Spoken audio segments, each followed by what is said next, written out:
इस फिल्म के साथ प्रोमीथियस सीरीज का अगला अध्याय शुरू होने जा रहा है। अगर आपने इस सीरीज के पिछले भाग नहीं देखे हैं तो पहले उन्हें देखिए, लिंक आपको डिस्क्रिप्शन में मिल जाएंगे।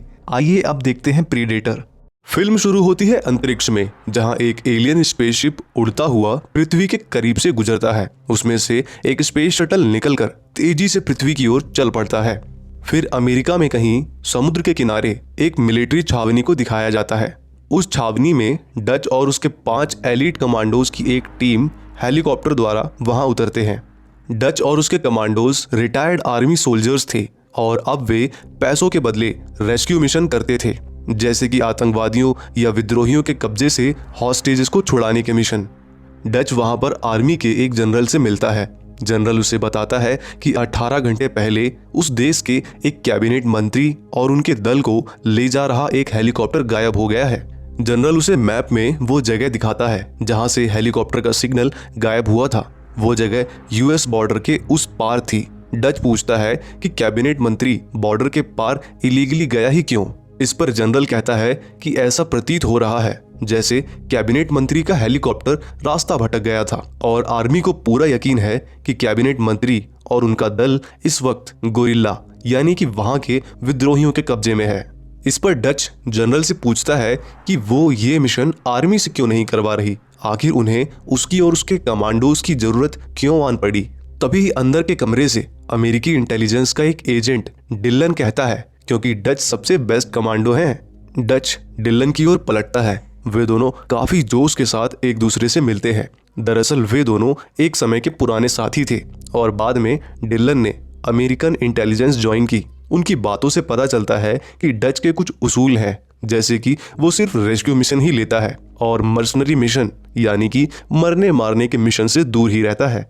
फिर डच उनसे पूछता है कि उन्हें क्या करना है। डिलन बताता है कि ये सिर्फ एक दिन का सिंपल मिशन है। गायब हुए हेलीकॉप्टर को ढूंढना है और वहां से कैबिनेट मंत्री और उसके दल के कदमों के निशानों को फॉलो करते हुए उन तक पहुंचकर उन्हें विद्रोहियों से बचा के जिंदा लेकर आना है। डिलन कहता है कि वो भी इस मिशन में डच और उनके कमांडोज की टीम के साथ जाएगा। एक बार जब डच अपना काम कर लेगा, उसके बाद डिलन वहां की स्थिति का जायजा लेकर कमान संभाल लेगा। फिर बिल्कुल सुबह डिलन, डच और उसके 5 कमांडोज की टीम मिशन पे निकल पड़ते हैं। आर्मी हेलीकॉप्टर्स घने जंगल में उन्हें उसी एरिया में उतार कर चले जाते हैं जहां कैबिनेट मंत्री का हेलीकॉप्टर गायब हुआ था और इस तरह वो खुफिया मिशन शुरू हो जाता है। घने जंगल में और आगे चलने पर उन्हें कैबिनेट मंत्री का हेलीकॉप्टर पेड़ की टहनियों के बीच फंसा नजर आ जाता है। डच की टीम का एक कमांडो और डिलन उस हेलीकॉप्टर के अंदर चढ़ते हैं। वो कमांडो आकर डच को बताता है कि दोनों पायलट को सिर में एक एक गोली मारी गई है और वो कोई मंत्री का हेलीकॉप्टर नहीं बल्कि एक अच्छा खासा जासूसी हेलीकॉप्टर है। तभी वहां डिलन आ जाता है। वो डच से पूछता है कि क्या विद्रोहियों के पैरों के निशान मिले। डच कहता है कि उसका एक कमांडो निशान खोज रहा है। फिर डच डिलन से कहता है कि इस हेलीकॉप्टर को हाईटेक मिसाइल द्वारा गिराया गया है। भला विद्रोहियों के पास हाईटेक मिसाइल कहां से आई। डिलन सिर्फ इतना कहता है कि आजकल विद्रोहियों के पास भी हाईटेक हथियार होने लगे हैं। तभी डच का कमांडो पैरों के निशान के बारे में जानकारी देता है कि वहां 12 विद्रोही आए थे और वो 12 विद्रोही हेलीकॉप्टर से 2 लोगों को अपने साथ लेकर चले गए हैं। लेकिन फिर 6 अमेरिकी सेना के जवान के जूते के निशान उन 12 विद्रोहियों के पीछे जाते हुए मिले हैं। डच डिलन से उन 6 अमेरिकी सेना के जवानों के जूते के निशान के बारे में पूछता है। इस पर डिलन कहता है कि वो इस बारे में कुछ नहीं जानता। वो लोग अंदर घने जंगल में बढ़ते जा रहे थे। तभी वहां एक कमांडो को घने पेड़ों के बीच बहुत से पक्षियों की आवाज सुनाई देती है। वो उस आवाज की ओर बढ़ता है और जैसे ही टहनियों को हटाता है तो सामने का मंजर देख उसका खून जम जाता है। वहां पेड़ों के बीच में 3 इंसानी लाशें टंगी हुई थी। उन लाशों को गिद्ध और कौवे नोच नोच कर खा रहे थे। उन लाशों की पूरी खाल उतरी हुई थी और अंदर के अंग निकले हुए थे। फिर वहीं नीचे उन्हें एक आईडी टैग पड़ा मिलता है। उस आईडी टैग पे एक अमेरिकी सैनिक का नाम और उसकी बटालियन का नाम छपा हुआ था। डच डिलन को किनारे ले जाकर पूछता है कि वो इन मरे हुए सैनिकों को जानता था। भला वो वहां जंगल के बीच में क्या कर रहे थे। इस पर डिलन कहता है कि उसे इसकी कोई जानकारी नहीं थी कि कोई आर्मी की टुकड़ी भी उनके अलावा उस क्षेत्र में मिशन पे है। कमांडोज को स्थिति की गंभीरता समझ आ जाती है। एक कमांडो एक पावरफुल मिनी गन को उसके कवर से आजाद कर लोड कर लेता है। फिर कुछ बहुत ही अजीब सा होता है। ऊपर पेड़ों के बीच कुछ था जो उन कमांडोज पर नजर रखे हुए था, और वो जो भी था वो बस कमांडोज की हीट सिग्नेचर को देख पा रहा था। उसकी दृष्टि इंसानों की तरह साफ नहीं थी। वो अनजान चीज ऊपर ही ऊपर पेड़ों के बीच होता हुआ उन सब के साथ साथ चल रहा था। अंततः वे लोग विद्रोहियों के अड्डे तक पहुंच जाते हैं। डच रेंगते हुए आगे बढ़ता है और दूरबीन से देखता है कि विद्रोही ने एक बंधक को गोली मार दी। फिर सारे कमांडोज अपनी अपनी पोजीशन ले लेते हैं। जब डच को इशारा मिल जाता है कि सभी ने अपनी पोजीशन ले ली है, तब वो धीरे से आगे बढ़ता है। वहां पर एक ट्रक से वाटर पंप चलाया जा रहा था। उस ट्रक को देखकर डच के दिमाग में एक तरकीब आती है। डच उसके कनेक्टिंग बेल्ट को अपने छुरे से काट देता है। फिर ट्रक में बॉम्ब फिट करके ट्रक को धक्का देकर नीचे छोड़ देता है। ट्रक दंदनाता हुआ विद्रोहियों के बीच जाकर जोरदार धमाके के साथ फूट पड़ता है। फिर शुरू होता है भारी गोलाबारी और धमाकों का सिलसिला। उसी बीच कुछ विद्रोही जो दरअसल रशियन थे हेलीकॉप्टर से भागने की कोशिश करते हैं, लेकिन डच उनके हेलीकॉप्टर पे गोली दाग कर उसे उड़ा देता है।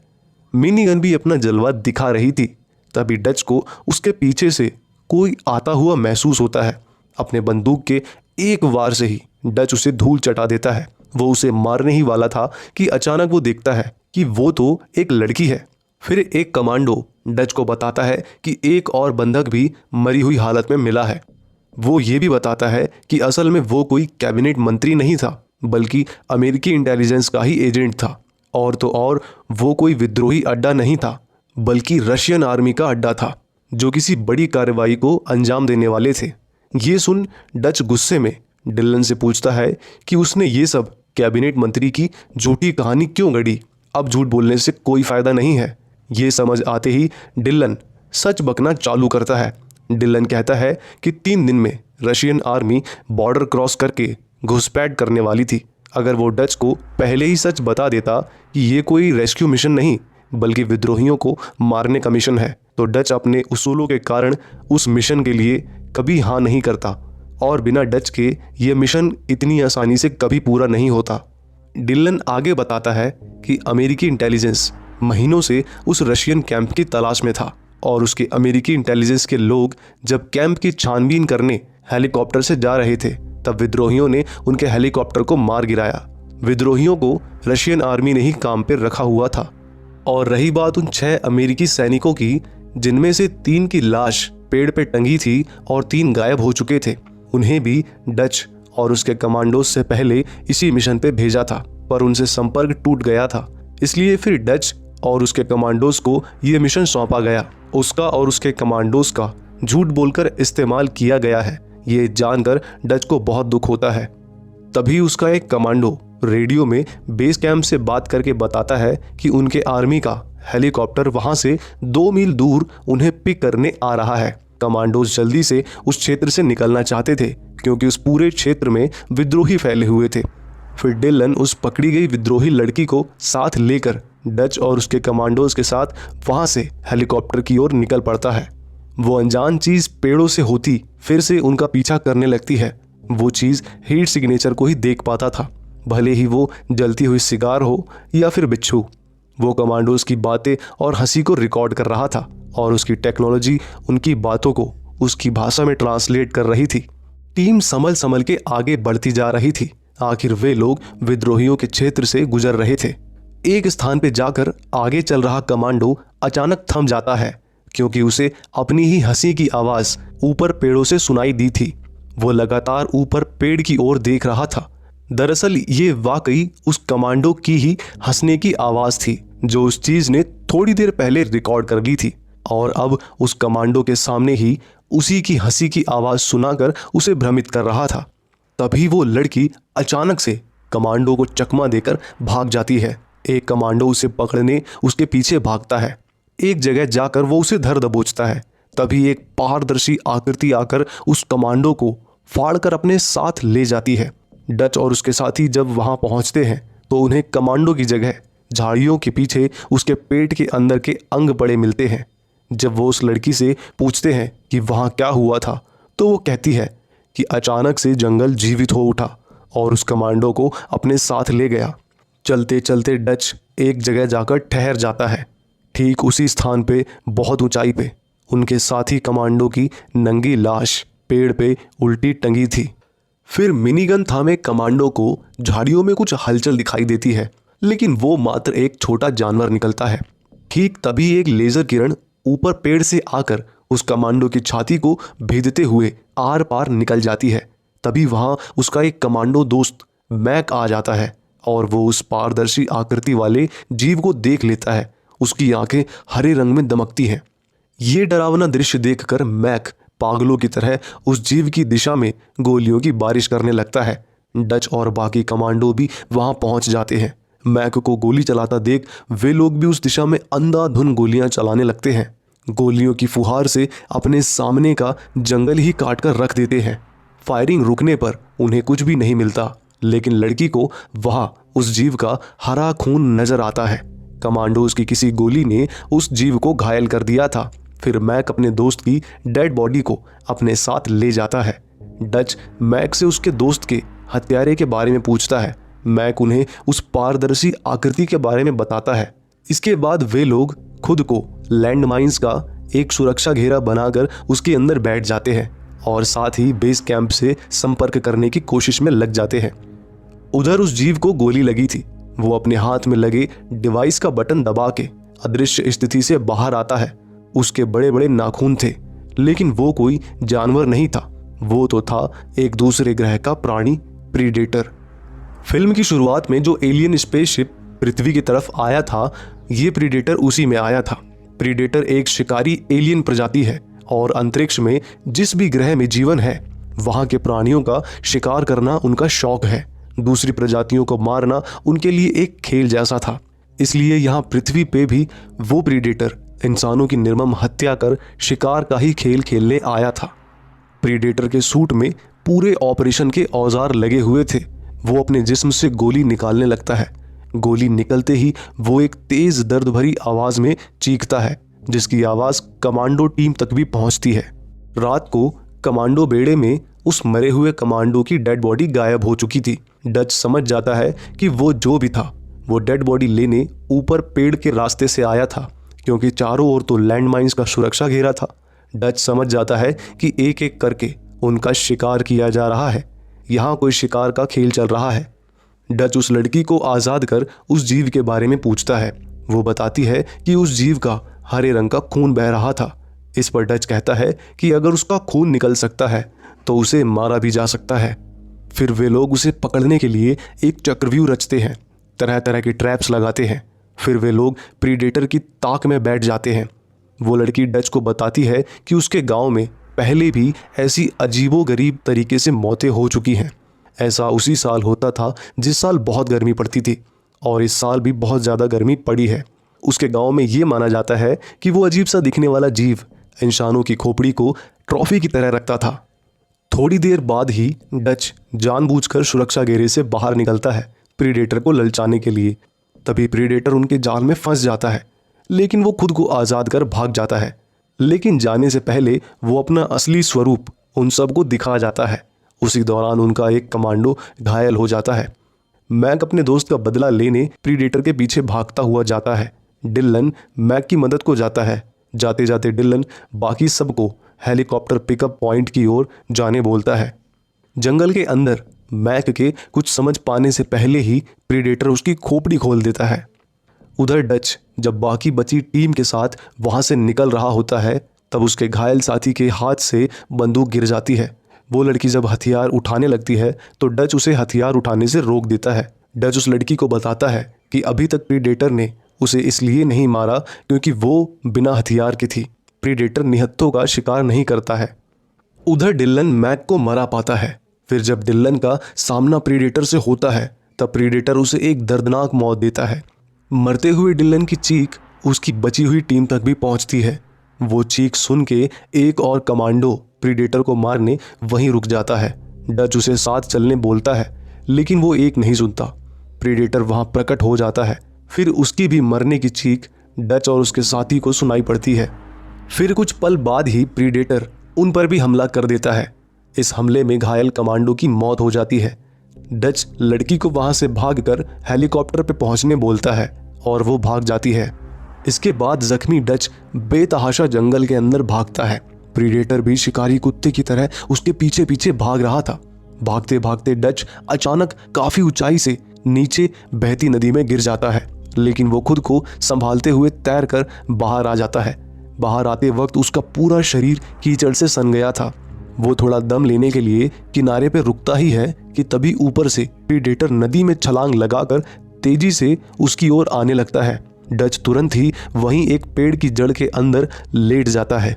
प्रीडेटर नदी से बाहर निकलता है और डच को ढूंढने लगता है, पर ये क्या, डच तो उसे नजर ही नहीं आ रहा था। वहीं एक चूहा उसे साफ साफ नजर आ रहा था। डच ये सब कुछ देख रहा था। फिर वो प्रीडेटर वहां से जंगल के अंदर चला जाता है। डच समझ जाता है कि कीचड़ में सने होने के कारण प्रीडेटर उसे देख नहीं पाया। वो भी अब प्रीडेटर के लिए अदृश्य था। अब शिकारी का शिकार करने का वक्त आ गया था। डच फिर प्रीडेटर के लिए ट्रैप बनाना शुरू करता है। वहीं दूसरी तरफ प्रीडेटर अपने शिकार किए कमांडोज और सैनिकों की खोपड़ी से खेल रहा था। उधर डच खुद पर कीचड़ का गाढ़ा लेप लगा लेता है और फिर पूरी तैयारी होने के बाद रात में डच बहुत जोर से चीख कर प्रीडेटर का ध्यान अपनी ओर आकर्षित करता है। डच की चीख पुकार सुनकर प्रीडेटर जाग जाता है। प्रीडेटर पेड़ों पे कूदता फांदता डच की ओर बढ़ने लगता है। वो अदृश्य अवस्था में ठीक डच के ऊपर से होता हुआ निकल जाता है, पर डच को देख नहीं पाता। डच उस पे बारूद वाले तीर से हमला करता है। प्रीडेटर बाल बाल बचता है। बदले में वो अपनी लेजर गन से इधर उधर लेजर दागने लगता है। तब डच जान बचाने नदी में कूद जाता है, लेकिन जैसे ही डच पानी से बाहर निकल के किनारे पे आता है, प्रीडेटर उसे पकड़ लेता है, क्योंकि अब डच के शरीर से कीचड़ धुल चुका था और प्रीडेटर उसके शरीर के हीट सिग्नेचर को देख पा रहा था। प्रीडेटर उसे पकड़कर पेड़ से चिपका देता है। डच की बहादुरी देखकर वो प्रभावित हो गया था। आज जाकर उसे अपने टक्कर का कोई शिकार मिला था। वो उसे हथियारों से मारने की बजाय उससे द्वंद्व करने की ठानता है। बस फिर क्या था, प्रीडेटर अपना हेलमेट नुमा मास्क उतार कर अपना डरावना चेहरा दिखाते हुए डच संग द्वंद्व युद्ध करने लगता है। द्वंद्व करते दोनों उसी जगह पहुंच जाते हैं जहां डच ने ट्रैप लगाया था। डच उस ट्रैप के अंदर घुसकर प्रीडेटर को भी अंदर आने के लिए उकसाने लगता है, लेकिन प्रीडेटर उसकी चाल समझ जाता है और ट्रैप की दूसरी तरफ से डच के सामने आता है। लेकिन डच ने वहां एक और ट्रैप लगाया था। डच उस ट्रैप को एक्टिवेट कर देता है और एक बड़ा सा लकड़ा सीधे आकर प्रीडेटर के सिर पे गिर जाता है, लेकिन फिर भी प्रीडेटर मरता नहीं है। डच प्रीडेटर के सिर को कुचलने के लिए एक बड़ा सा पत्थर उठा लेता है, लेकिन फिर उसकी हालत देख के वो प्रीडेटर का सर नहीं कुचलता है। प्रीडेटर अपनी हार मान लेता है और अपने हाथ में लगे डिवाइस से खुद को उड़ाने के लिए बॉम्ब को एक्टिवेट कर देता है और ज़ोर ज़ोर से अट्टहास करने लगता है। डिवाइस में चलते टाइमर को देख डच समझ जाता है कि प्रीडेटर अब एक भीषण धमाके के साथ फटने वाला है और फिर डच अपनी पूरी ताकत से वहाँ से दूर भागने लगता है और फिर प्रीडेटर एक भीषण धमाके के साथ फट जाता है। उस धमाके की गूंज से आर्मी का हेलीकॉप्टर भी कांप उठता है, जिसमें जनरल और वो लड़की डच को ढूंढ रहे थे। फाइनली ब्रह्मांड का सबसे बड़ा शिकारी खुद शिकार बन चुका था और डच अपना सीना ताने अकेले खड़ा था। आर्मी का हेलीकॉप्टर डच को अपने साथ लेकर बेस कैंप की तरफ उड़ जाता है। इस घटना के 10 साल बाद एक सरकारी अफसर को किसी अनजान जगह की तफ्तीश करते दिखाया जाता है। उस जगह दीवारों पर कई भयानक जीवों की खोपड़ियां टंगी हुई थी। ये यकीनन एक प्रीडेटर शिप था और वो खोपड़ियां प्रीडेटर द्वारा शिकार किए गए जीवों की खोपड़ियां थीं। तभी एक अफसर को वहाँ एक अजीब से आकार की खोपड़ी दिखाई देती है। वो एक एलियन की खोपड़ी थी और इसी के साथ ये फिल्म यहीं समाप्त हो जाती है। प्रीडेटर की ये कहानी एलियन की कहानी के साथ किस तरह जुड़ने वाली है, जानने के लिए देखें इस मूवी का अगला भाग प्रीडेटर 2।